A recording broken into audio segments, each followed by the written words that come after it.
പ്രതിപക്ഷത്തിരുന്നിട്ട് India മുന്നണിയുടെ തമ്മിലടി രൂക്ഷമാവുകയാണ്. Speaker തെരഞ്ഞെടുപ്പിൽ തന്നെ നാണം കെട്ടു.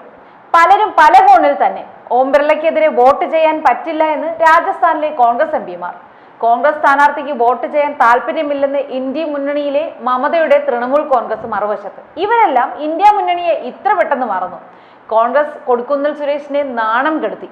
സ്പീക്കർ സ്ഥാനത്തേക്ക് മത്സരിക്കാൻ പത്രിക കൊടുത്ത കൊടിക്കുന്നിലിനെ ഇങ്ങനെ ചതിക്കണ്ടായിരുന്നു. ഓം ബിർളയ്ക്കെതിരെ വോട്ട് ചെയ്യാൻ പറ്റില്ല എന്ന രാജസ്ഥാൻ കോൺഗ്രസ് എംപിമാരുടെ തീരുമാനവും കോൺഗ്രസ് സ്ഥാനാർത്ഥിക്ക് വോട്ട് ചെയ്യാൻ താല്പര്യമില്ലാത്ത മമതയുടെ നിലപാടും ഇന്ത്യ മുന്നണിയെ ആദ്യ പരീക്ഷണത്തിൽ തന്നെ കോമഡിയാക്കി മാറ്റി. ഉള്ള വോട്ട് പോകുമെന്ന പേടിയിൽ വോട്ടെടുപ്പ് ആവശ്യപ്പെടാതെ ഭീരുവായ പ്രതിപക്ഷ നേതാവായുള്ള രാഹുലിന്റെ അരങ്ങേറ്റവും കലക്കി.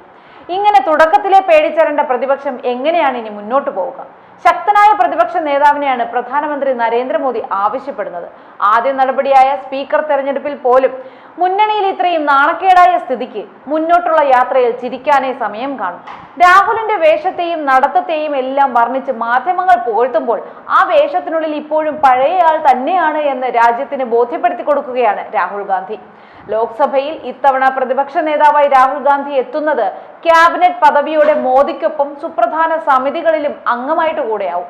20 വർഷത്തെ രാഷ്ട്രീയ പ്രവർത്തനത്തിനിടയിൽ ആദ്യമായി രാഹുൽ ഗാന്ധി ഒരു ഭരണഘടനാ പദവിയിൽ എത്തുകയാണ്. കഴിഞ്ഞ തവണ ഹിന്ദി ഹൃദയഭൂമിയിൽ നിന്ന് ഒളിച്ചോടി കേരളത്തിൽ അഭയം പ്രാപിച്ചുവെന്ന് പഴികേട്ട രാഹുൽ ഗാന്ധിക്ക് മുന്നിൽ നിലവിലെ പദവി നൽകുന്ന ഉത്തരവാദിത്തങ്ങൾ ഏറെയാണ്. അതിൽ അദ്ദേഹത്തിന് എത്രത്തോളം വിജയിക്കാൻ കഴിയുമെന്ന് കണ്ടറിയേണ്ടിയിരിക്കുന്നു.